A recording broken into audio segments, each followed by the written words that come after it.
क्या वजह है कि मनीष कश्यप हर मंगलवार और गुरुवार का इंतजार बेसब्री से करता है, एक एक पल एक एक सेकंड का हिसाब रखता है।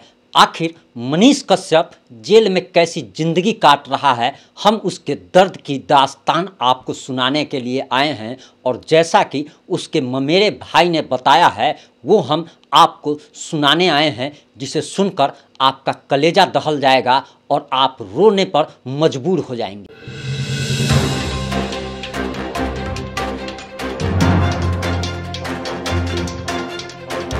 नमस्कार, मैं प्रिंस कुमार सिंह और आप देख रहे हैं पॉजिटिव इंडिया।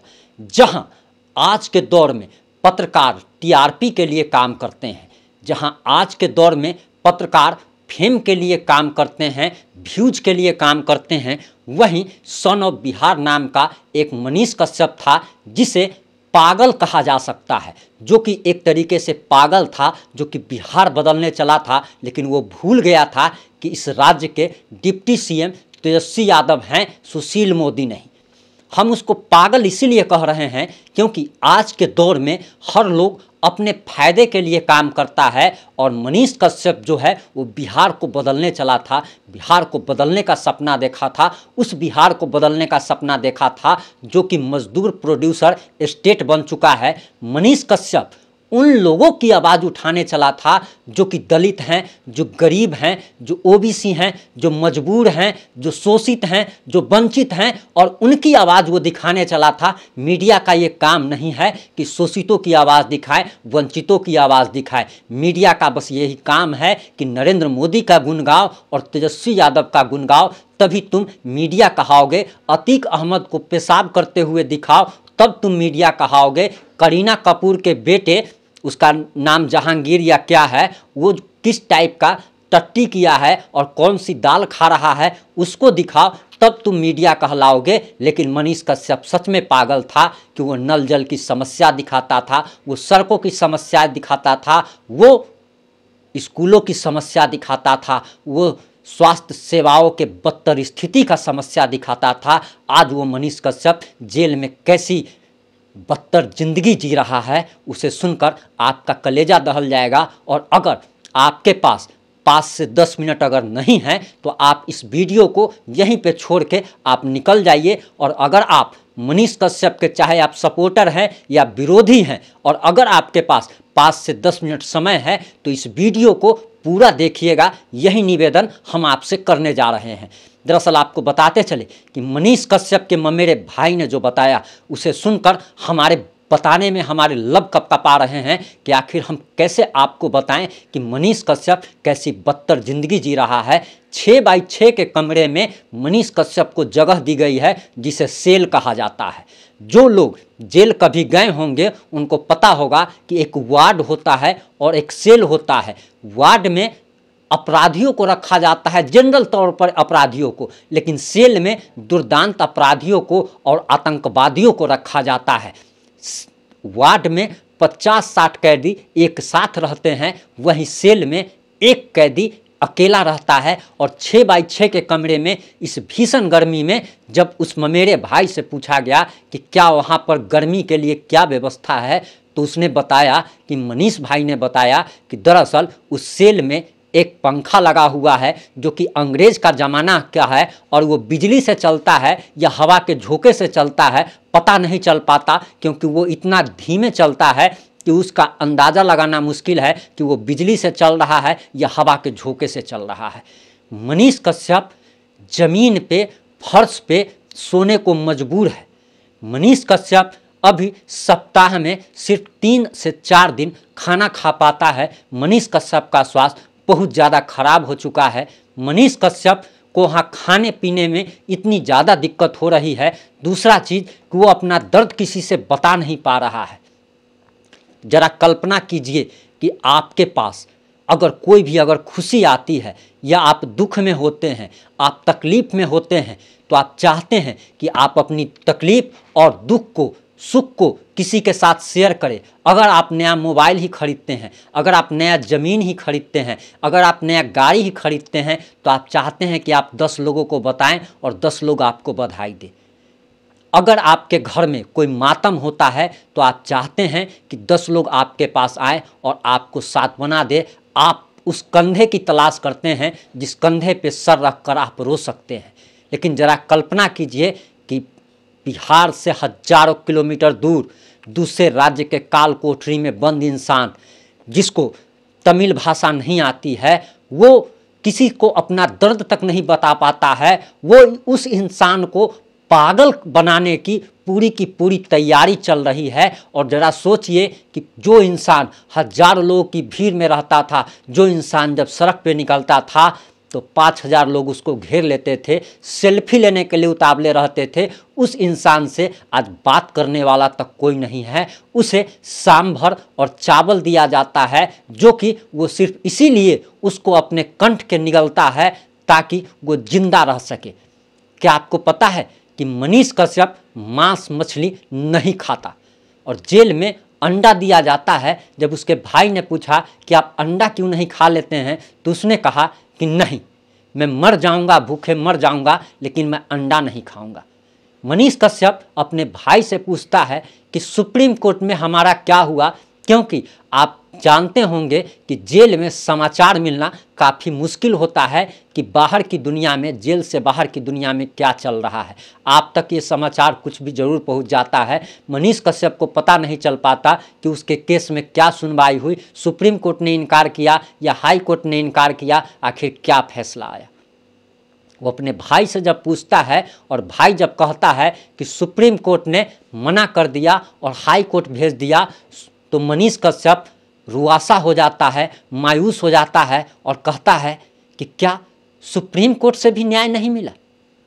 ये एक ऐसा सवाल था जो कि दिल पे चोट करती है और हमारे भारत की न्याय व्यवस्था की ये कमजोरी दर्शाती है कि आप ज़रा सोचिए कि दिल्ली का वही मंत्री अरविंद केजरीवाल का सत्येंद्र जैन, जो कि करोड़ों के घोटाले का आरोपी है, आजम खान नाम का वो समाजवादी पार्टी का नेता जो कि कितने मर्डर का, अपहरण का आरोपी है, उसको यही सुप्रीम कोर्ट पेरोल पे, कोर्ट जो है उसको पेरोल पे भेज देती है, बाहर निकाल देती है। आनंद मोहन को पेरोल मिल जाती है। न जाने कितने दुर्दांत अपराधियों के लिए, दुर्दांत आतंकवादियों के लिए सुप्रीम कोर्ट रात के 12 बजे खुलता है। लेकिन मनीष कश्यप के न्याय के लिए सुप्रीम कोर्ट से जो उम्मीद जताई गई थी वो नहीं मिली। मनीष कश्यप आगे पूछता है कि लाखों रुपए अभी खर्च हो रहे होंगे, पैसा कहाँ से आ रहा है। मनीष कश्यप का ममेरा भाई कहता है कि भैया हम ज़मीन बेच देंगे, अपना किडनी लीवर तक बेच देंगे, लेकिन पैसे की कमी नहीं आने देंगे, और पैसे की कमी अगर आ गई तो क्राउड फंडिंग करेंगे। सोचिए उस व्यक्ति की बात और सुनिए उस व्यक्ति की, स्वाभिमानी व्यक्ति की ध्यान से बात, जो कहता है कि नहीं, चाहे मुझे काला पानी की सज़ा हो जाए, चाहे मुझे ताजिंदगी इस तमिलनाडु के मदुरई के सेंट्रल जेल में बिताना पड़ जाए, लेकिन कभी किसी के सामने हाथ मत फैलाना और कभी किसी से डोनेशन मत मांगना।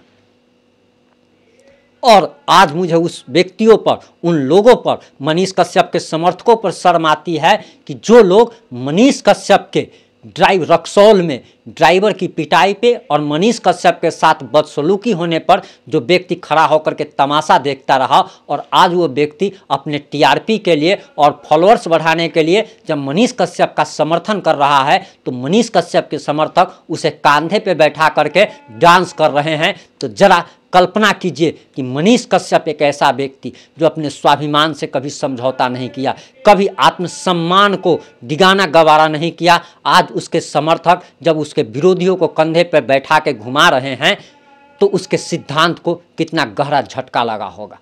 आज मनीष कश्यप का स्वास्थ्य काफ़ी बिगड़ चुका है। मनीष कश्यप जो हमेशा दुनिया के लिए क्या नहीं किया, देशवासियों के लिए क्या नहीं किया, बिहार की जनता के लिए क्या नहीं किया, आज वो हर मंगलवार और गुरुवार का इंतज़ार करता है। और वो क्यों करता है? क्योंकि सिर्फ और सिर्फ मंगलवार को और गुरुवार को ही लोग उससे मिल सकते हैं। वो हर मंगलवार और गुरुवार का इंतज़ार करता है। वो अपने पल पल का हिसाब रखता है कि कोई तो मुझसे मिलने आए, कोई मंगलवार को आए, कोई गुरुवार को आए। और जब उसका भाई मंगलवार को, ममेरा भाई जब मिलने के लिए पहुंचता है, तो मनीष कश्यप उससे हाथ जोड़कर उसे विनती करता है कि भाई एक दिन तुम और ठहर जाना और गुरुवार को भी तुम मुझसे मिलने आना। मैं इंतज़ार करता रहता हूँ कि कोई मुझसे मिलने के लिए आए।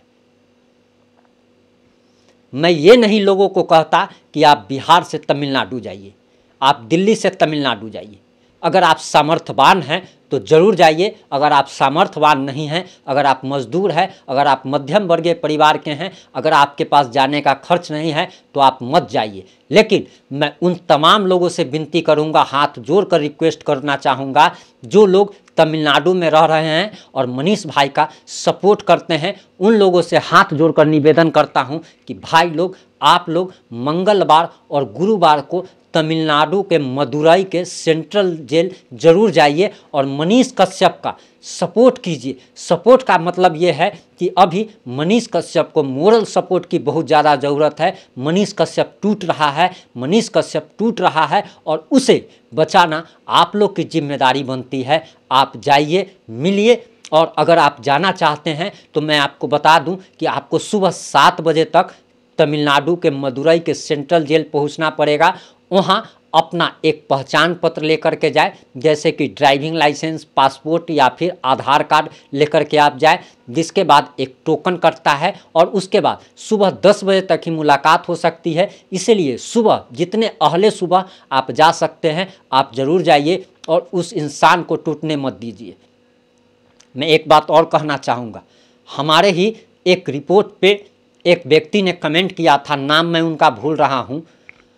उन्होंने कहा था कि मनीष कश्यप एक इंजीनियर है और मनीष कश्यप को टूटना नहीं चाहिए, मनीष कश्यप को टूटना नहीं चाहिए। तो मैं उनसे ज़रा सवाल करना चाहता हूँ कि आप स्टेडियम के बाहर बैठकर आप ज़रूर ये बता सकते हैं कि सचिन अगर ऐसे खेलता तो आउट नहीं होता। आप स्विमिंग पूल के बाहर या नदी के बाहर खड़ा होकर के ये ज़रूर कह सकते हैं कि फलना जो है सो ऐसे तैरता तो निकल सकता था। लेकिन जब व्यक्ति जब डूबने लगता है ना, उसी को पता चलता है। बाहर बैठकर तो कोई भी प्रवचन दे सकता है। मनीष कश्यप जो अभी बदतर ज़िंदगी जी रहा है, ज़रा कल्पना कीजिए कि आधा घंटा अगर आपके हाथ में अगर मोबाइल नहीं रहेगा तो आप बेचैन हो जाते हैं। और जो पूरी दुनिया की खबर रखता था, आज वो कितना बेचैन होगा। जो किसी से बात तक नहीं कर पा रहा है, उसे किसी से मिलने तक नहीं दिया जाता है, जेल के किसी कैदी तक से वो बात नहीं कर सकता है। आप जरा सोचिए, उसकी स्थिति की कल्पना कीजिए। और आप कहते हैं कि मनीष कश्यप इंजीनियर है तो टूट जाएगा, कैसे टूटेगा? अरे प्रभु श्री राम टूट गए थे। प्रभु श्री राम जब माता सीता का हरण हुआ था, रावण हरण करके ले गया था, प्रभु श्री राम टूट गए थे। ये तो मनीष कश्यप है, ये तो मनीष कश्यप है, इंसान है, हमारी तरह आपकी तरह इंसान है। वो कोई लोहे से का थोड़ा ही बना है जी, वो भी हाड़ मांस का इंसान है, वो भी टूट सकता है। तो उसे ज़रूरत है मोरल सपोर्ट की। ये रैली करने से, आंदोलन करने से मनीष कश्यप को कोई मदद नहीं मिल पाएगी, क्योंकि मनीष कश्यप जेल में है और उसे पता तक नहीं चल पाएगा कि आप उसके लिए रैली कर रहे हैं या आंदोलन कर रहे हैं। हम मना नहीं करते कि आप रैली मत कीजिए, आंदोलन मत कीजिए, लेकिन अगर आप जा सकते हैं, अगर आपके पास कैपेसिटी है, या आप अगर तमिलनाडु में रह रहे हैं, आप थोड़े पैसे खर्च करके अगर जा सकते हैं तो आप ज़रूर जाइए। जुड़े रहें हमारे साथ। हम मनीष कश्यप की दर्द की दास्तान जो आपको सुनाने आए थे, वो इसीलिए सुनाना ज़रूरी था कि आपको पता चलना चाहिए कि आपके लिए जो इंसान लड़ता था, आज वो किस स्थिति में बदतर जिंदगी जीने को विवश है। एक चीज़ और याद रखिए, नीचे की अदालत में भले ही मनीष कश्यप को इंसाफ न मिले, लेकिन ऊपर वाला इंसाफ करता है। और ऊपर वाला की जब लाठी जब चलती है तो उस लाठी में आवाज़ नहीं होती, और वो ऐसी लाठी चलाता है कि पुश्तों की कमाई धन को, दौलत को तहस नहस करके रख देता है। और आप इशारा समझ पा रहे होंगे, आप समझ पा रहे होंगे। जुड़े रहे हमारे साथ। जय हिंद, जय भारत, जय जय बिहार।